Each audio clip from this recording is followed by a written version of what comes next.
Hi friends, ఎలా ఉన్నారు? నేను బాగున్నాను. మీరందరూ బాగుండాలని కోరుకుంటున్నాను.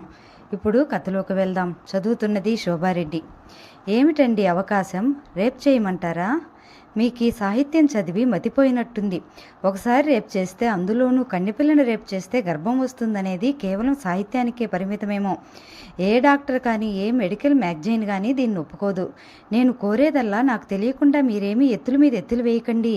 మీరు ఈ ఊరు నుండి వెళ్ళిపోండి మహాప్రభు. మీకు చేతులెత్తి నమస్కారం చేస్తాను. అలాగే లేవయ్యా, ఇవాళ సాయంత్రమే వెళ్ళిపోతాను అని ఫోన్ పెట్టేశాడు ఆయన. ప్రసాదరావు చెప్పినట్టే వేణుకు ప్రొద్దున కల్లా జ్వరం తగ్గిపోయింది. అతడు మామూలుగానే మీటింగ్కి వెళ్ళాడు. అయితే ప్రసాద్ మొహంలో రూమ్ మార్చినందుకు కోపంగాని ఉక్రోషంగాని కనపడకపోవడం వేణుకు ఆశ్చర్యం అనిపించింది. పైగా ప్రసాద్ చాలా ఆనందంగా హుషారుగా కనపడ్డాడు కూడా.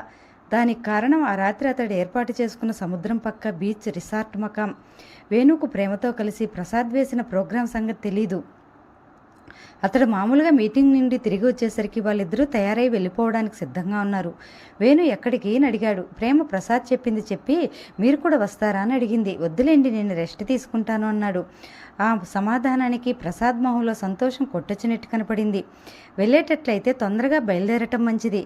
ఆలస్యమైతే తిరిగి రావటం కష్టమవుతుందేమో అన్నాడు వేణు. ఎందుకు? అక్కడ కాటేజ్ రిజర్వ్ చేశాను కదా అన్నాడు ప్రసాద్. నమ్మకశక్యాని విషయం విన్నట్టు వేణు విస్మయంగా. అంటే రాత్రి అక్కడే ఉండిపోతారా అని అడిగాడు. ప్రసాద్ ఆ మాటలు పట్టించుకోకుండా పళ్ళ బాస్కెట్ సర్దసాగాడు. వేణుకి ఏం మాట్లాడాలో తెలియదు. ఎందుకో ఎక్కడో ఏదో అపశృతి ధ్వనిస్తున్నట్లు అనిపించసాగింది. ప్రసాద్ని ప్రేమను మార్చి మార్చి చూశాడు. అతడు అనాలనుకోలేదు, కానీ అప్రయత్నంగా నోటి వెంట ఆ ప్రశ్న వచ్చేసింది. ఒక్క కాటేజేనా అని. అలా అనేసిన తర్వాత ఎందుకన్నానా అని బాధపడ్డాడు. ఇది ఆమెను అవమానించటమే. ఒకవేళ ప్రసాద్ గాని ఇద్దరికీ చెరొక కాటేజ్ తీసుకుని ఉంటే ఇలా అడగటం కేవలం తన సంకుచితత్వాన్ని మాత్రమే తెలియపరుస్తుంది. కానీ ప్రసాద్ మోహన్ చూస్తూ ఉంటే తన అనుమానం నిజమే అనిపించింది. ఇతడు ఎంతకైనా తగును. ఈ లోపల ప్రసాద్ కోపంగా what do you mean by that అని అరిచాడు. వేణు ప్రేమనే చూస్తూ ఉన్నాడు. తన మాటకు ఆ మొహంలో వెంట వెంటనే మారే రంగులు కనిపిస్తూ ఉంటే ఆమెకి ఈ విషయాలు ఏవీ తెలిసినట్టు అనిపించడం లేదు. ఆ ప్రశ్నకు సమాధానంగా, రాత్రంతా ఒకే కాటేజీలో ఇద్దరు ఉండడం మంచిది కాదు, ఐ మీన్ దట్ అన్నాడు. ఇంతవరకు వచ్చాక వేణు వెనక్కి తగ్గదలుచుకోలేదు. ప్రేమమోహం కోపంతో జేబురించింది. మిస్టర్ వేణు, మీరేం మాట్లాడుతున్నారో మీకు అర్థమవుతుందా అంది ఇంగ్లీష్లో. ఏది మంచో ఏది చెడో తెలియని చిన్నపిల్లని కాదు నేను. అది తెలిస్తే మీరు ఈ ప్రోగ్రాంకు ఒప్పుకోరు. అది చెప్పటానికి మీరెవరు? ఆమెకు కూడా స్వరం హెచ్చించింది. సంభాషణ శృతిమించుతోందని, తను అనవసరమైన దానికన్నా దూరం వెతుకుతున్నానని, వాదనల వల్ల తనకి ఆమెకు పూర్తిగా చెడిపోతుందని అతడికి తెలుస్తుంది. కానీ అతడు మనసులో భావాలను ఆపుకోలేకపోయాడు. సమస్యని దాటవేయలేకపోయాడు. కోపాన్ని అణుచుకుంటూ, ఒక పెళ్లి కాని యువతి ఒక మగవాడితో ఒక రాత్రంతా ఒక్క కాటేజీలో ఉంటానంటే వద్దని సలహా చెప్పడానికి ఒకరికి ఏమీ కానక్కర్లేదు ప్రేమ అన్నాడు. ప్రసాద్ కల్పించుకుని, పరాయి వ్యక్తేం కాదు, మేమిద్దరం పెళ్లి చేసుకోబోతున్నాం అన్నాడు చప్పున. వేణు అతని వైపు తల తిప్పలేదు. ప్రేమనే చూస్తున్నాడు. ఆమె కోపంతో సన్నగా మనకటం స్పష్టంగా తెలుస్తోంది. నీ స్థాయికి మించి గౌరవం ఇచ్చినందుకు నువ్వు తీసుకున్న చొరవకు ఫలితం వెళ్ళిన వెంటనే అనుభవిస్తావు. వేరే ఉద్యోగం చూసుకోవడానికి రెడీగా ఉండండి ఏకవచనంతో. మనం బయలుదేరుతున్నప్పుడు మీ నాన్నగారు చెప్పిన మాటలు జ్ఞాపకం తెచ్చుకోండి మేడం. మిమ్మల్ని జాగ్రత్తగా తీసుకువచ్చే బాధ్యత నాకు అప్పచెప్పారు. కొత్తగా చేరిన అసిస్టెంట్కు నా బాధ్యత ఎందుకు అప్పగించవలసి వచ్చిందో వెళ్ళాక నాన్నని కనుక్కుంటాను అంది విసురుగా. అతడు వెంటనే జవాబు చెప్పలేదు. కాస్త ఆగి, మిమ్మల్ని చూస్తుంటే నాకు జాలేస్తుంది అన్నాడు నెమ్మదిగా. రోషంతో ఆమె ముక్కుపుటాలు అదరసాగాయి. పిడికిలు అప్రయత్నంగా బిగుసుకుంది. చివుక్కున ప్రసాద్ వైపు తిరిగి, పద అంది. పళ్ళ బ్యాగ్, బ్రీఫ్ కేసు పట్టుకుని ప్రసాద్ ముందు నడిచాడు. ఆమె గుమ్మం వరకు వెళ్ళి వెనక్కి తిరిగింది. వేణు ఆమె వైపే చూస్తున్నాడు. ఇద్దరు చూపులు కలుసుకున్నాయి. ఆమె తాపీగా అంది, ప్రసాద్ ఒకే కాటేజ్ బుక్ చేశాడని నాకు తెలీదు. మామూలుగా అయితే అసలు ఒప్పుకోలేకపోయేదాన్ని, కానీ ఇప్పుడు నువ్వు నా అభిమానాన్ని దారుణంగా దెబ్బతీశావు. కేవలం అందుకోసమే అని తలుపు దడేలను వేసి అయిపోయింది అనుకున్నాడు అతను. ఎన్నాళ్ళు కష్టపడి వేసిన ప్లాన్ అంతా మట్టి కొట్టుకుపోయింది. అదిగా అతడిని బాధ పెడుతున్నది.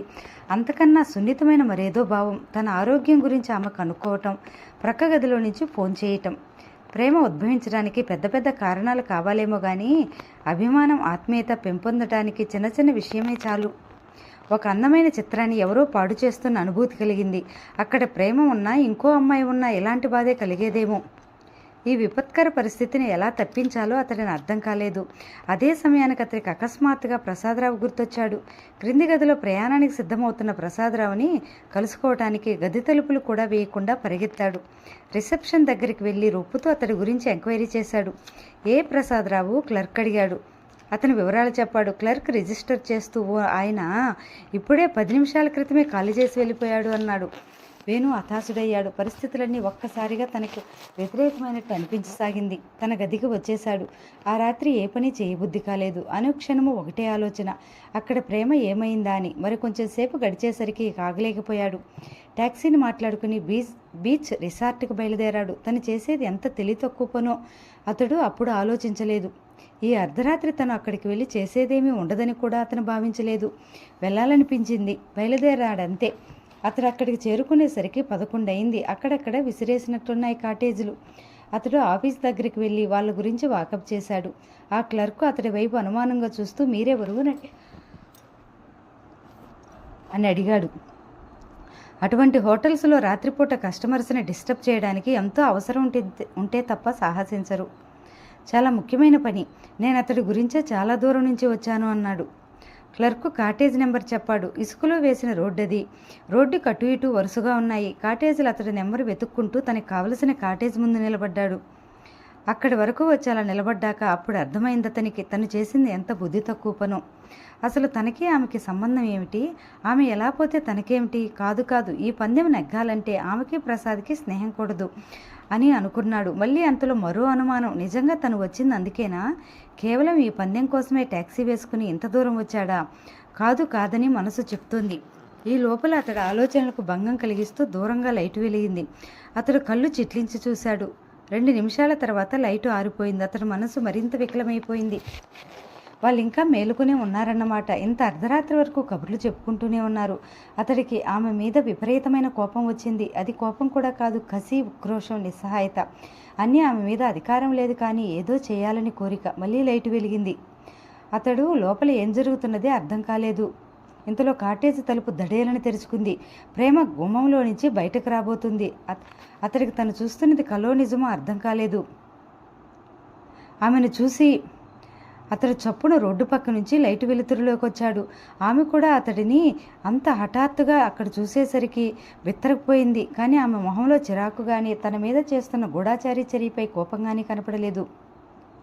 విసురుగా మెట్లు దిగి అతడి దగ్గరకు వస్తూ కారు ఉందా అని అడిగింది. వేణు వెంటనే సమాధానం చెప్పకుండా ఆమె మొహంలోకి పరిశీలనగా చూశాడు. కానీ ఆ మసక చీకటిలో ఆమె మొహంలో ఏ భావాలు ప్రస్ఫుటమవుతున్నాయో అతడు గమనించలేకపోయాడు.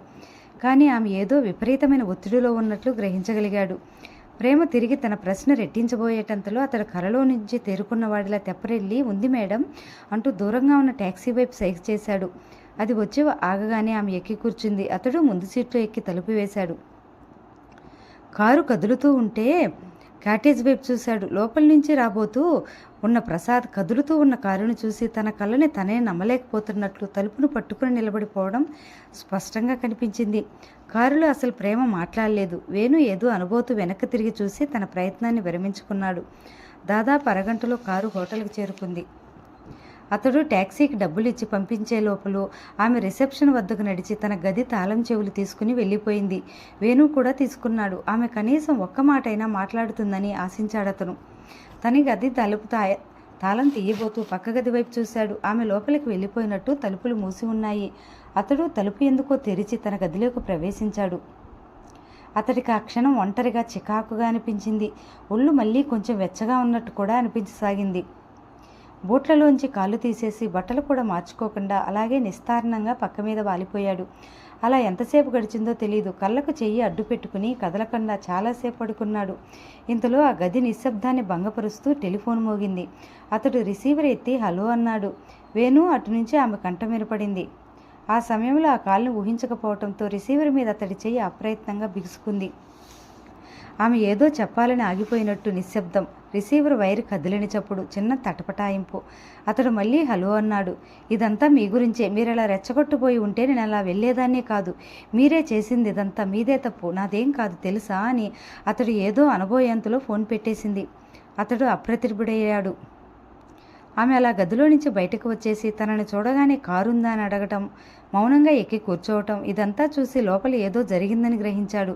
ఇప్పుడు ఆమె తనకు ఫోన్ చేయటం, తప్పంతా తన మీద తోసేయటం, చిన్నపిల్లల ఉక్రోషపడటం అంతా చూస్తుంటే నవ్వొస్తుంది. ఒక కెరటం వచ్చి తగిలినట్టు అతడి మనసంతా ఆనందంతో నిండిపోయింది. ఎందుకో తెలియని సంతోషం. ప్రేమ ఎంత చిరాకులో కూడా కోపాన్ని ప్రదర్శించడానికి తననే ఎన్నుకుంది అంటే తన ముద్ర ఆమె మీద కాస్త కూస్తో పడిందన్నమాట. ఆమె ఆలోచనలో తను చోటు చేసుకున్నాడు. ఇది తక్కువ విషయమేమీ కాదు. అతడి పెదాల మీద చిరునవ్వు కదలాడింది.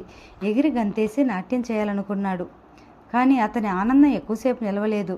మరుసటి రోజు పొద్దున్న కూడా ప్రసాద్ తిరిగి రాలేదు. ఆ సాయంత్రం కూడా రాలేదు. ఏమయ్యాడో తెలీదు. ప్రేమ ఏ విషయమూ చెప్పలేదు. ఆ రోజంతా ఆమె గంభీరంగానే ఉంది. వేణు మామూలుగా తన పని చూసుకుంటున్నాడన్న మాటే గాని అతడి మనసంతా ఆమె మీదే ఉంది. అతడు సాయంత్రం మీటింగ్ నుంచి తిరిగి వచ్చే వరకు కూడా ఆమె తన రూమ్ బయటికి రాలేదు. ప్రసాద్ జాడ తెలియలేదు.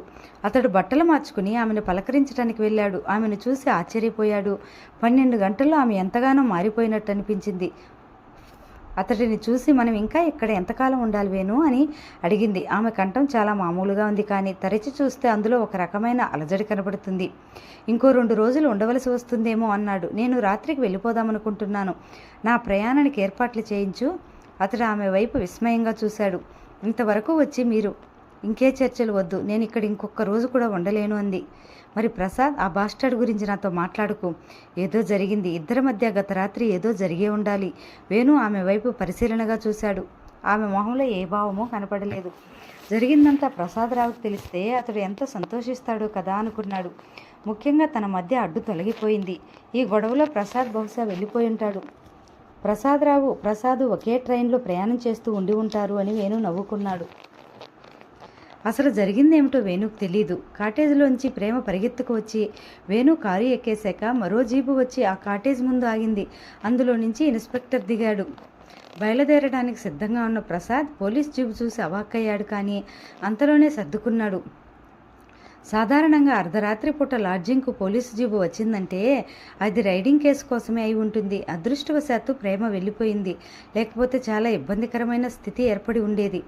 ఏం కావాలి మీకు అని అడిగాడు బింకంగా. మీ లేడీ పార్ట్నర్ ఏది? గదంతా కలయి చూస్తూ అడిగాడు ఇన్స్పెక్టర్. లేడీ ఏమిటి? ఇది దారుణం. మీ మీద పరువు నష్టం దావా వేస్తాను. అర్ధరాత్రి వచ్చిన నన్ను లేపినందుకు అని దబాయించాడు. ఓ, సముద్రం పక్కన ఊరికి దూరంగా కేవలం ఒంటరిగా వచ్చి పడుకున్నానంటావు? ఈ లాడ్జీ సంగతి మాకు తెలుసులే. డోంట్ టాక్ నాన్ సెన్స్ అన్నాడు ప్రసాద్ ధైర్యంగా. అమ్మాయి పక్కన లేకపోవడంతో అతడికి వీళ్ళు తననేం చేయలేరన్న ధైర్యం వచ్చింది. అయితే మీరొక్కరే వచ్చారన్నమాట అన్నాడు ఇన్స్పెక్టర్ కాస్త మర్యాదగా అడిగేసరికి ఆ ధైర్యం మరింత పెరిగింది. అవును, కావాలంటే వెతుక్కోండి. ఇన్స్పెక్టర్ చేతిలో ఉన్న ఓటర్ రిజిస్టర్ విప్పి చూస్తూ, మరి ఇందులో మిస్టర్ అండ్ మిస్సెస్ ప్రసాద్ అని వ్రాసారే అన్నాడు. ప్రసాద్ గతుక్కుమన్నాడు. తనింత సులభంగా ట్రాప్లో పడుతున్నాడని అనుకోలేదు. అది అన్నాడు. బహుశా మీ భార్య కాకపోవచ్చు, బ్రోతలై ఉండవచ్చు. కాటేజ్ కేవలం అలా వస్తే దొరుకుతుందని మీరు అలా వ్రాసి ఉండవచ్చు. ఊరగా చూస్తూ అడిగాడు. కాదు కంగారు పడ్డాడు. మరెవరు? ప్రసాద్ మాట్లాడలేదు. ప్రేమ సంగతి చెప్పే ధైర్యం అతనికి లేదు. ఇన్స్పెక్టర్ తాపీగా అన్నాడు. మిస్టర్ ప్రసాద్, మీరే బ్రోతలతోనూ ఇక్కడికి రాలేదని మీ గర్ల్ ఫ్రెండ్తోనే వచ్చానని అంటున్నారు. కానీ రాత్రికి రాత్రి ఆమె ఏమైంది? మాకు చాలా అనుమానాలున్నాయి. అందులో సముద్రం కూడా దగ్గరే ఉంది. సగం రాత్రిలో వెళ్ళిపోగలిగేది కేవలం వేసే. మీరు ఒకవేళ మీ గర్ల్ ఫ్రెండ్ని ఇక్కడికి తీసుకొచ్చినట్టయితే ఆమె ఎవరు, చిరునామా ఏమిటి, ఇవన్నీ మాకు చెప్పవలసి ఉంటుంది. ప్రసాద్ గొంతు తడి ఆరిపోయింది. ఆమె చాలా గౌరవమైన కుటుంబం నుంచి వచ్చింది అన్నాడు. ఇన్స్పెక్టర్ నవ్వాడు. అయితే పత్రికల వాళ్ళకి చాలా మేత అన్నమాట. అంతలో అతడి కంఠం సీరియస్ అయింది. ప్రసాద్, మీ స్నేహితురాలికి ఏ ప్రమాదము జరగలేదని మాకు నమ్మకం కలగాలి. అంతవరకు యు ఆర్ అండర్ అరెస్ట్. 5 నిమిషాల తర్వాత అతడిని ఎక్కించుకుని పోలీస్ జీపు ఊరివైపు సాగిపోయింది. ఏదో ఒక కారణం చెప్పి అతన్ని అరెస్ట్ చేసి 2 రోజుల పాటు రిమాండ్లో ఉంచడానికి ప్రసాదరావుకి 5,000 ఖర్చు పెట్టాడు. ఆ బాస్టర్డ్ గురించి నాతో మాట్లాడుకొని ప్రేమ అన్న తర్వాత వేణు ఏదో ప్రశ్నించబోయాడు. కానీ ఆమె వినిపించుకోకుండా నా టికెట్ బుక్ చేయించు, నేను ఈ రాత్రికి వెళ్ళిపోదామనుకుంటున్నాను అని మళ్ళీ చెప్పింది. వేణు తటపటాయించి మౌనంగా అక్కడి నుంచి బయటకు వచ్చేశాడు. సాయంత్రం 6 అయింది. సముద్రం మీద నుంచి చల్లటి గాలి రావటం ప్రారంభమైంది. వేణు సందిగ్ధంలో పడ్డాడు. ఈ చర్చలు 1-2 రోజుల్లో అయిపోతాయి. ఇప్పుడు ఈమె వెళ్ళిపోతే మళ్ళీ ఆ కాగితాన్ని తీసుకుని తను ఊరు వెళ్ళాలి. ఇటువంటి విషయాల్లో ఎప్పటికప్పుడు సంతకాలు అయిపోవటమే మంచిది. ఆలస్యం అయితే అవతలి వాళ్ళు తమ నిర్ణయాన్ని మార్చుకునే అవకాశం ఉంది. అయినా తను చెప్పింది కాబట్టి తప్పదు. అతను ఫోన్లో ట్రావెలింగ్ ఏజెంట్కి ఆ రాత్రి ప్రయాణం గురించి చెప్పాడు. వేణు ఫోన్ పెట్టేశాడు. అతడి మనసంతా అదోలా ఉంది. పెళ్లికి వచ్చిన వాళ్ళంతా వెళ్ళిపోయిన తర్వాత ఆవరించుకున్న లాంటి నిశ్శబ్దం. అతడికి నవ్వు కూడా వచ్చింది. ఆ అమ్మాయి వెళ్ళిపోతుంటే తనకెందుకు దిగులు? అతడు ఫోన్ వైపు చూశాడు. ఆమెకు ఫోన్ చేయాలనే కోరికను ఆపుకోలేకపోయాడు. మళ్ళీ సందిగ్ధత. ఆమె ఏమనుకుంటుందో ఏమో అని తటపటాయిస్తూనే ఫోన్ ఎత్తి ఆమె గదికి కనెక్షన్ ఇమ్మని అడిగాడు. అవతలి గదిలో ఫోన్ రింగ ఉన్న శబ్దం వినిపిస్తుంది. ఎందుకో తెలియకుండా అతడి గుండె వేగంగా కొట్టుకోసాగింది. అవతల నుంచి ఫోన్ ఎత్తిన శబ్దం ప్రేమ కంఠంలో హలో అని వినపడింది. నేను వేణుని, మీ గదికి వస్తున్నాను. సరే. ఆమె ముక్తసరిగా అనటంతో అతడి పెదవి కొరుక్కుంటూ ఒక్క క్షణం నిలబడ్డాడు. తర్వాత ఏదో ఆలోచన స్ఫురించినట్లు చేతికందిన ఫైలు పట్టుకుని ఆమె గదివైపు నడిచాడు. అతడు వెళ్ళేసరికి ఆమె కుర్చీలో కూర్చుని ఏదో పుస్తకం చూస్తుంది. అప్పటి వరకు పడుకుని లేచినట్టు చెదిరిన జుట్టు పడక తెలియజేస్తున్నాయి. అతడు ఎదురుగా కూర్చుంటూ మీరు వెళ్లే లోపల కొన్ని కాగితాల మీద సంతకాలు కావాలి. ఫైలు విప్పసాగాడు. అయితే దాని పట్ల ఆమెలో ఆసక్తి కనిపించలేదు. నిరాసక్తంగా వాటి వైపు చూస్తూ ఏం కాగితాలు ఇవి అంది. ఈ 4 రోజులు మేము చర్చించిన విషయాలు. వీటితో దయానందానికి ఏ సంబంధము లేదా? దయానందానికి ఏం సంబంధం? ఆశ్చర్యపోతూ అడిగాడు. అదేమిటి వేణు, నీకు తెలీదా? నాన్నగారి చాలా వ్యాపారాల్లో దయానందం భాగస్వామి. వేణు స్తబ్దుడయ్యాడు. ఈ విషయం ఇంతవరకు అతడికి తెలియదు. కానీ వెంటనే అతడు తేరుకున్నాడు. ఆమె చెప్పిన ఆ వార్త అతడికి సంతోషాన్ని కలిగజేసింది. ఇంతసేపు ప్రేమ మూడిగా ఉండటానికి కారణం ఏమిటా అనుకున్నాడు. ఇప్పుడు అర్థమైంది. గెస్ట్ హౌస్లో ఏదో గొడవ జరిగింది. ప్రసాద్ అర్థవంతరంగా వెళ్ళిపోయాడు. ఇప్పుడు వెళ్ళి అతని తండ్రికి ఏవేవో రంగులు పులిమి చెప్తాడు. తన మూలంగా భాగస్తుల్లో గొడవ వస్తుందని ఈ అమ్మాయి భయపడుతుంది. ఆ భయం అర్ధరహితమని నచ్చజెప్పాలి. అలా నచ్చజెప్తూ దగ్గరవ్వాలి. దగ్గరవట విషయం గుర్తొచ్చేసరికి కళ్ళ ముందు ప్రసాదరావు కనపడ్డాడు. ఏం ఇంకా ఎంత టైం కావాలి అని ఎదురుగా నిలబడి అడుగుతున్నట్టు అనిపించింది. ఏమిటి ఆలోచిస్తున్నారు? అతడు తన మనసులో కదులుతున్న విషయాన్ని బయటపడకుండా ఈ వ్యాపారంలో దయానందానికి ఏమీ సంబంధం లేదు, ఇది మీ పేరు మీదనే ఉంది అన్నాడు. ఆమె కాగితాలు అందుకుని అతడు చూపించిన చోటల్లా సంతకాలు పెట్టసాగింది. ఆమె అలా వరుసగా సంతకాలు పెట్టడం చూసి అతడు నవ్వుతూ ఇంత పెద్ద బిజినెస్కి యజమానురాలై ఉండి కాగితాలను చూడకుండా సంతకం పెట్టడం అపాయకరమన్నాడు. ఆమె నవ్వలేదు. ఒకరి మీద ఒకరికి ఆ మాత్రం నమ్మకం ఉండాలి వేణు. ఆఫ్టర్ ఆల్ మనం మనుషులం కదా అంది. కంచీతో కొట్టినట్లయింది. కానీ వెంటనే సర్దుకుని నమ్మకం ఉండటం గొప్ప కాదు, నమ్మకాన్ని నిలబెట్టుకోవడం గొప్ప, మనుషులమైనందుకు అన్నాడు. ఆమె చప్పున అతడి వంక చూసి అతడు తన వంకే చూడడం గమనించి కళ్ళు దించుకుని తన పనిలో నిమగ్నమైంది. ఆమె ఆఖరి సంతకం చేస్తూ ఉండగా ఫోను మోగింది. వేణు వెళ్ళి అందుకున్నాడు. అవతల నుంచి ట్రావెలింగ్ ఏజెంట్ మాట్లాడుతూ టికెట్ కన్ఫర్మ్ అయిన సంగతి చెప్పాడు. ఎన్నింటికి అడిగాడు వేణు. రాత్రి 11:30కి. ఆలస్యంగా బయలుదేరుతుందా? అవును. వేణు ఫోన్ పెట్టేసి వచ్చి ఆమెకు చెప్పాడు. ఆమె తల ఊపింది. ఏమైనా సర్దుకోవలసినవి ఉన్నాయా అడిగాడు. అన్నీ రెడీగానే ఉన్నాయి. అతడు బయటకు వెళ్ళబోయాగాడు. ఏదో అర్థం కాని ఫీలింగ్. తలుపు మీద చెయ్యి వేసి భోజనానికి ఆర్డర్ ఇవ్వనా అన్నాడు. ఆమె వాచి చూసుకుని ఇంకా టైం ఉందిగా, రెస్టారెంట్కి వెళదామా అంది. ఆమె అలా అడగడం చూసి అతడు విస్మయం చెంది అయినా దాన్ని ప్రకటించకుండా అలాగే అన్నాడు. ఇద్దరూ 5వ అంతస్తుకు వెళ్లారు. రూఫ్ గార్డెన్ రెస్టారెంట్ ఇంకా బాగా చీకటి పడలేదు కాబట్టి ఖాళీగా ఉంది. ఇద్దరూ ఒక మూలకు వెళ్ళి కూర్చున్నారు. గోడ 2 అడుగుల ఎత్తు మాత్రమే ఉంది. దాని మీద రంగురంగుల బల్బులు అమర్చారు. అక్కడి నుంచి క్రింద నగరం, నేల మీద నక్షత్రాలు, ఆకాశం పరిచినట్లు ఉంది. అక్కడి గాలి మరింత బలంగా వీస్తుంది. ఆ రాత్రిని, నిశ్శబ్దాన్ని, గాలిని ఆస్వాదిస్తున్నట్టు ఆమె చాలాసేపు మౌనంగా ఉండిపోయింది. వేణు ఆమె వైపు కన్నార్పకుండా చూశాడు. అదే మొదటిసారి అతడలా చూడడం. ఆగి ఆగి వస్తున్న గాలికి ఆమె ముంగురులు అందంగా కదులుతున్నాయి. కనులు దించుకుని చేతి గోళ్ళవైపు చూస్తూ ఏదో ఆలోచిస్తూ ఉంది ఆమె. ఆ నిశ్శబ్దాన్ని భంగపరచాలనిపించింది అతడికి. ముందుకు వంగి ఏమిటి ఆలోచిస్తున్నారు అని అడిగాడు. చాలా చిన్న ట్రిక్. ముందుకు వంగటం ద్వారా దగ్గర అన్ని ఫీలింగ్ కలుగు చేయటం. ఆలోచనల నుండి బలవంతంగా విడిపడినట్టు ఆమెలో అస్పష్టమైన కదలిక. సన్నగా నవ్వి ఏం ఆలోచిస్తున్నారనుకుంటున్నారు అంది. ఆ నవ్వుతో ఆమె తనకి మరింత దగ్గరైనట్టు అనిపించింది. ఆ అవకాశాన్ని అతడు వదలదలుచుకోలేదు. మరింత వేగంగా పని కొనసాగిస్తే తప్ప ప్రసాదరావు తన మీద పెట్టిన బాధ్యతను తొందరగా పూర్తి చేయటం కష్టం. ఈ టాపిక్ తీసుకురావటానికి ఇంతకన్నా మంచి ముహూర్తం మరొకటి రాదు. హుషారుగా అన్నాడు. అందమైన సాయంత్రం, చల్లటి గాలి. ఈ టైంలో అమ్మాయిలు ఏం ఆలోచిస్తారు అభావంగా అన్నది. అతడు ఆమె వైపు చూశాడు. ఆ మొహంలో ఏ భావమూ లేదు. ఆమె కళ్ళల్లో ఉన్న కామన్ సెన్స్ అతడిని కాస్త భయపెట్టిన మాట వాస్తవమే. అనవసరంగా తొందరపడి చొరవ తీసుకున్నానా అని అనుకున్నాడు. తన తప్పేం లేనట్టు మీరు తెలుగు నవలలు చదవరా ఏం అన్నాడు వాతావరణాన్ని తేలిక చేయటానికి ప్రయత్నిస్తున్నట్టు.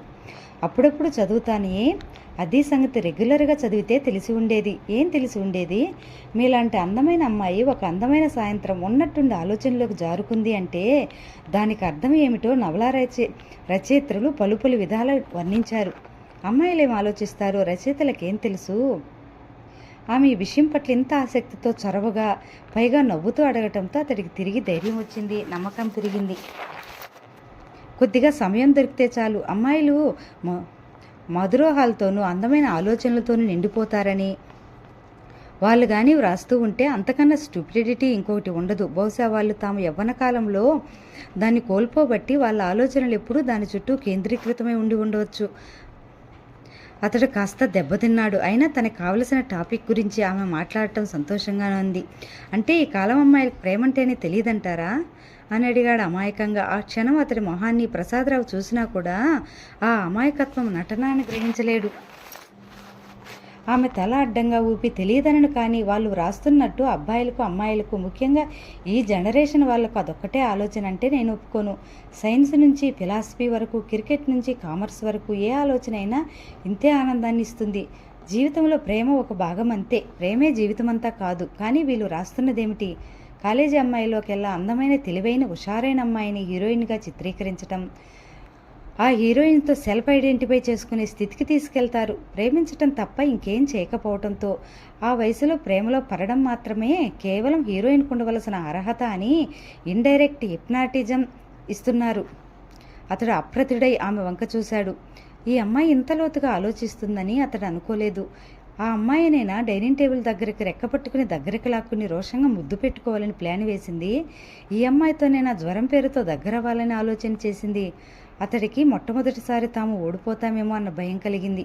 కానీ అంతలోనే ధైర్యం వెన్ను తట్టింది. తనొక్కడే కాదు, తన వెనక ప్రసాదరావు ఉన్నాడు. అతను వెంటనే సర్దుకున్నాడు.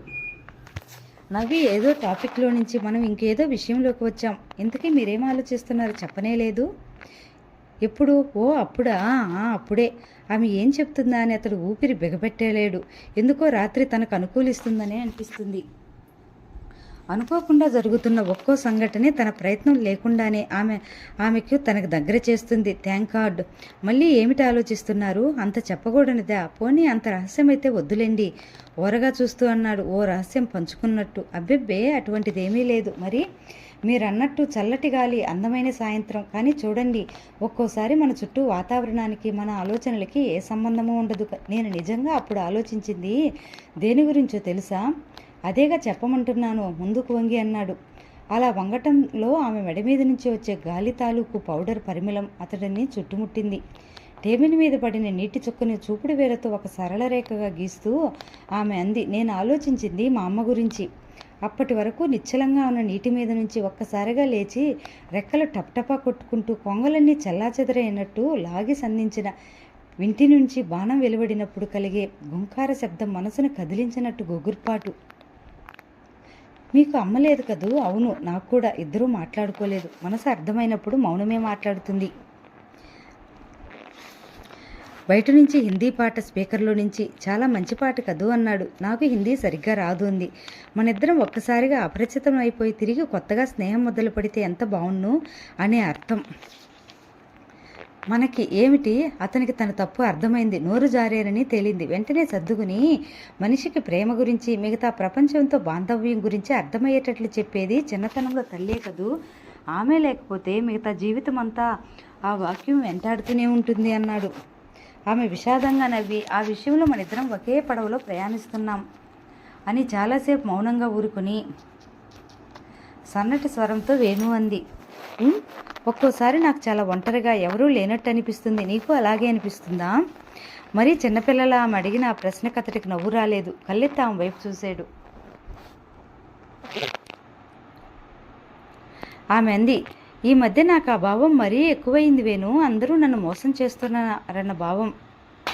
అతడు ఉలిక్కిపడ్డాడు, కానీ అంతలోనే సర్దుకున్నాడు.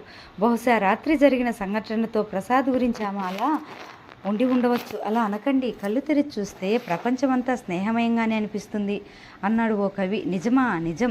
ఆమె వెంటనే మాట్లాడలేదు. కాస్త తటపటాయింపు, ఏదో చెప్పాలన్న తపన, లోపల నుంచి బయటకు రాలేదని భావం, సందిగ్ధత, ఆపుకోలేని ఉద్విగ్నత. నాకు కొద్దిగా స్నేహం కావాలి వేణు. ఒక అనూహ్యమైన విషయాన్ని వింటున్నట్టు అతడు చప్పున తలెత్తి చూశాడు. ఆమె కళ్ళు దించుకోలేదు. ఆ కళ్ళల్లో సిగ్గు కూడా ఏమీ లేదు. ఒక చిన్న పిల్ల తాలూకు నిష్కల్మషమైన స్నేహభావం ఉంది. అతడు వెంటనే జవాబు చెప్పకపోయేసరికి ఆమె నొచ్చుకుంటూ చొరవ తీసుకుంటే, sorry, I was badly in need of that అంది. చచ్చా, అది కాదు, నేను నా చెవుల్ని నమ్మలేకపోతున్నాను. అదీ కాక నేను ఆ పాట చరణాన్ని వింటూ ఏదో ఆలోచనలో ఉండిపోయాను. ఆమె స్పీకర్ వైపు అప్రయత్నంగా చూసింది. ఏ కథనైతే మనం చివరి వరకు తీసుకువెళ్ళలేమో ఆ కథని అందమైన మలుపు తిప్పి అక్కడే వదిలేయటం మంచిది అంటున్నాడు కవి. అది నిజమైనా బావున్ను అన్నాడు. ఏది అంది. ఏమీ లేదు. అతడు చప్పున సర్దుకుని, నాకు అదే, నేను ఏం మాట్లాడాలో నాకు అర్థం కావటం లేదు. నాకు మిమ్మల్ని చూసిన మరుక్షణమే ఇలాంటి స్నేహితురాలు ఉంటే ఎంత బావున్ను అనిపించింది. కానీ నా అంతస్తు గుర్తుకొచ్చి మరీ ఆ వైపు ఆలోచించలేదు. నాలో మీరు ఒక మంచి స్నేహితుడిని చూస్తున్నందుకు కృతజ్ఞతలు. కానీ నేను మీ క్రింద పని చేసే గుమస్తాను. చెప్పుకుపోతున్నాడే గాని అతడికి తన మాటలు తనకే మెలో డ్రామాటిక్గా అనిపించసాగినాయి. సిగ్గుగా ఉంది. అయినా సర్దుకున్నాడు. ఆ మాటలొద్దు. గుమస్తా ఏమిటి గుమస్తా? నాన్నగారు నిన్ను ఆ కాంట్రాక్ట్ కోసం గోవా పంపించారంటేనే అది ఎంత పెద్ద బాధ్యతో తెలుసా? గుమస్తాకెవరు అంత ప్రాముఖ్యత ఇవ్వరు. అందులోనూ మా నాన్నగారు ఎంపిక చేశారంటే దానికి తిరుగులేదు. ఆ మాట మాత్రం నిజమే అనుకున్నాడు మనసులో. వేణు, కేవలం నేను అడిగితే నువ్వు నాతో స్నేహం చేయటం లేదు కదూ? లేదు, చెప్పానుగా ముందే. నా మాటలు, ప్రవర్తన నీకు మరీ చిన్నపిల్లలా కనిపిస్తున్నాయా? లేదు, నేను అర్థం చేసుకోగలను. ప్రతి మనిషికి ఏదో ఒక టైంలో తను ఈ ప్రపంచంలో చాలా ఒంటరివాడిని, తనకెవరూ లేరని అనిపిస్తాను ఉంటుంది. సరిగ్గా అదే సమయంలో నేనున్నాననే స్నేహితుడి కోసం తప్పించిపోతూ ఉంటాడు. ఈ విషయం నాకు బాగా తెలుసు. ఎలా తెలుసు? చాలాసార్లు ఇదే ఒంటరితనాన్ని నేను అనుభవించాను కాబట్టి. ఆమెలో అప్పటి వరకు కనపడుతున్న అస్పష్టమైన సందిగ్ధత పోయి మొహం విప్పారింది. సంతోషంతో థ్యాంక్స్ అంది. నాకు ఎప్పుడైనా ఏదైనా సాయం కావాల్సి వస్తే స్నేహితుడిగా నువ్వు చేస్తావుగా? తప్పకుండా. ప్రామిస్ చేయి చాసింది. ప్రామిస్. ఆమె చేతిని మొట్టమొదటిసారిగా తాకుతూ అన్నాడు. అయినా నాలాంటి వాడి సహాయం మీకెందుకు వస్తుంది ప్రేమ? అతడి మాటలు పట్టించుకోకుండా అన్నట్టు ఇంకో విషయం అందామె. ఏమిటి?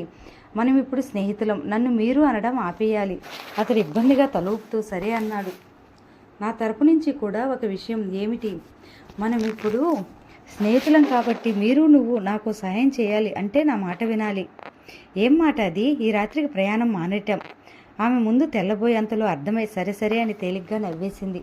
అతడు సంజాయిషి చెప్పుకుంటున్నట్టు రేపే కాంట్రాక్ట్ సంతకాలు పెట్టవలసింది. ఒక్కరోజు ఆగితే పని పూర్తయిపోతుందని నా ఉద్దేశం. సరే అన్నానుగా అంది. అంతలో వెయిటర్ వచ్చి బిల్లు టేబుల్ మీద పెట్టాడు. అతడు టిప్తో సహా డబ్బు ప్లేట్లో వేసి లేచాడు. ఆ పాటికి ఆమె లేచి మెట్ల వైపు నడిచింది. అతడు అటువైపుకి 2 అడుగులు వేశాడు. అతడు పక్క టేబుల్ వద్దకు వచ్చేసరికి అక్కడ కూర్చుని నిద్రకు జోగుతున్నట్టు ఉన్న వృద్ధుడు, ఇంగ్లీష్ కౌబాయ్ పిక్చర్లోలా హ్యాట్ కాస్త పైకెత్తి కొనుగుతున్నట్లు కంగ్రాచులేషన్స్ అన్నాడు. వేణు పెదాలు కదల్చకుండా థ్యాంక్స్ అంటూ ముందుకు సాగిపోయాడు. నాకు అర్థం కావటం లేదు అన్నాడు వేణు. ఆమె ఎందుకలా ప్రవర్తించిందో, అంత చనువు ఎందుకు ప్రదర్శించిందో. నాకు నిన్న రాత్రి అర్థం కాలేదు అన్నాడు ప్రసాదరావు. కానీ రాత్రి రూమ్కి వచ్చాక ఆలోచిస్తే అర్థమైంది. ఏమిటి? ప్రసాద్తో గొడవ వల్ల ఆమె మానసికంగా బాగా కృంగిపోయింది. అటువంటి పరిస్థితుల్లో మనుషులు, ముఖ్యంగా ఆడవాళ్ళు, ఏ చిన్న ఆధారం దొరికినా చాలనుకుంటారు. నిన్న రాత్రి అది కలిసొచ్చింది. ఇది కథ క్లైమాక్స్కి వచ్చేసినట్టే. క్లైమాక్స్కా? అవును. ఆమె ఒంటరితనం ఫీలింగ్ నిన్న రాత్రి నువ్వు చాలా బాగా ఉపయోగించుకున్నావు. నువ్వు ఏం మాట్లాడతావా, ఆ పరిస్థితిని ఎలా హ్యాండిల్ చేస్తావా అని కంగారు పడ్డాను. చక్కగా నటించావు. అది నటన కాదు. ఆ క్షణంలో నేను అలాగే ఫీల్ అయ్యాను అని చెప్పాలనిపించింది. కానీ మాట్లాడలేదు. ప్రసాదరావు కొనసాగించాడు. దీనికంతటికీ చాలా కాలం పడుతుందనుకున్నాను. నువ్వు ఇంకా జగపతిరావు ఇంట్లో చాలా కాలం పనిచేయాలని, ఆమెకు క్రమక్రమంగా దగ్గరవ్వాలని, చేయవలసింది ఎంతో ఉందని అనుకున్నాను. నాకు కొంత అనుమానంగానే ఉండేది. ప్రేమ లాంటి అమ్మాయిలు ఎంత ప్రేమలో పడ్డా పెళ్లికి ముందే శారీరకంగా దగ్గరవ్వటానికి ఒప్పుకుంటారా అని. కానీ అదృష్టం మనని ఈ గోవా ప్రయాణ రూపంలో వరించింది. ప్రసాద్ మధ్యలో తప్పుకోవటం కూడా అదృష్టమే. వేణు, ఇక నీదే ఆలస్యం. ఇనుము వేడిగా ఉన్నప్పుడే వంగుతుంది. ఆమె మానసికంగా ఇలా బలహీనంగా ఉన్నప్పుడే మన పని సులువవుతుంది. అందుకే ఈ రాత్రికే వేణు అదిరిపడి ఈ రాత్రికా అన్నాడు. అవును, ఈ రాత్రికే. మనం వేస్తున్న ఈ మాస్టర్ ప్లాన్తో ఈ కథ ఈ రాత్రికి ముగింపు వచ్చేస్తుంది. ఏమిటా మాస్టర్ ప్లాన్? ప్రసాద్ చెప్పటం ప్రారంభించాడు ఆయన. చక్కటి సాయంత్రం, పడమటి వైపు కృంగిపోతున్న సూర్యుడు ఆకాశం క్యాన్వాస్ మీద కుంచితో అందంగా ఎరుపు రంగు దిద్దుతున్నాడు. గోవా ప్రత్యేకత ఏమిటంటే పొద్దున్న సాయంత్రం కూడా సముద్రం మీద నుంచే గాలి భూమి మీదకు వస్తూ ఉంటుంది. కారు నెమ్మదిగా వెళుతుంది, కానీ బలంగా వీస్తున్న గాలికి ఆమె ముంగురులు చెంపల మీదుగా మెడపైన జేరాడుతున్నాయి. విండో మీద మోచేయాంచి అరచేతిలో గడ్డం పట్టుకుని కనురెప్పలు ఆర్పకుండా ఆమె బయటకు చూస్తుంది. ఆ బెంగుమ ఎంతో ముగ్ధ మనోహరంగా ఉంది. వేణు కూడా తొందరేమీ లేనట్టు తాపీగా డ్రైవ్ చేస్తున్నాడు. అతడి మనసంతా ఉత్సాహంతో నిండి ఉంది. ఆ రోజు చాలా మంచి రోజు. మధ్యాహ్నం కాంట్రాక్ట్ మీద సంతకాలు జరిగినాయి. అతడి మాట మీద ఆమె ఉండిపోవటం మంచి పని అయింది. వీళ్ళు చెప్పిన ధరకి అవతల పార్టీ ఇష్టపడటమే కాక వీలైతే కాంట్రాక్ట్ కన్నా ఎక్కువ సరుకు తీసుకుంటానని అన్నాడు. ఇటువంటి అవకాశం మళ్ళీ రాదని అతడు జగపతిరావుకు ఫోన్ చేద్దామనుకున్నాడు. ప్రేమ అక్కరలేదంది. చివరకు అతడు మామూలు కన్నా 3 ఇంతలు ఎక్కువ సరుకు పంపేటట్టు కాంట్రాక్ట్ వ్రాశాడు. ఆమె సంతకం పెట్టింది. తన నిర్ణయం మీద ఆమె అంత నమ్మకం ఉంచినందుకు అతడికి సంతోషం వేసింది. కానీ ఎక్కువ సంతోషాన్ని ఇస్తున్న విషయం అది కాదు. తను కోరగానే ఆమె ప్రయాణం ఆపు చేసుకుని వెళ్లకుండా ఉండిపోవడం. ఆప్యాయత చాలా చిన్న విషయాల ద్వారా ప్రకటించబడుతూ ఉంటుంది. నిద్రలేని రాత్రులు, బర్త్డే బహుమతులే అక్కరలేదు. కారు సముద్ర పంచునే రోడ్డు మీద సాగిపోతోంది. నాకేమనిపిస్తోందో చెప్పనా? నిశ్శబ్దాన్ని భంగపరుస్తూ ఆమె అంది. ఏమనిపిస్తుంది? ఇలాగే ప్రయాణిస్తూ ఈ సముద్రపు చివర ఎక్కడుందో కనుక్కోవాలనిపిస్తుంది. అతడు నవ్వాడు. ఆమె అంతలోనే ఈ లోపల సముద్రాన్ని వదిలేసి రోడ్డు పక్కకు వెళ్ళిపోతుంది అంది. వెళ్ళదు. పందెం కడదామా కావాలంటే? ఏమిటి పందెం? కారులో పెట్రోల్ అయ్యే లోపల రోడ్డు సముద్రాన్ని వదిలేస్తుందని, నువ్వు పక్క నుంచి వెళ్తుందని నేను. పెట్రోల్ అయిపోతే వెనక్కి ఎలా వస్తాం? చూసేవా ఎంత భయపడుతున్నావో? నేనేం భయపడటం లేదు, ఉక్రోషంగా అంది. సరే, పందెమా? ఏమిటి పందెం? ఓడిపోయిన వాళ్ళు గెలిచిన వాళ్ళు ఏమడిగితే అది ఇవ్వాలి. సరే, కారు సముద్రం పక్క నుంచి వెళ్తుంది. నువ్వు గెలిస్తే ఏమడుగుతావు? ఊహో చెప్పను. నువ్వు? నేను ఇప్పుడే చెప్పను. సముద్రం మీద చీకటి దట్టంగా పరుచుకుంది. వెన్నెల్లో కెరటాల మీద నురుగు ఒడ్డువైపు రావటానికి ప్రయత్నించి ఓడిపోయి వెనక్కి వెళుతుంది. కోడి వెళ్ళి బ్రహ్మతో మొరపెట్టుకుందంట. తనకన్నా నెమలని అందంగా ఎందుకు సృష్టించవలసి వచ్చిందని అన్నాడు.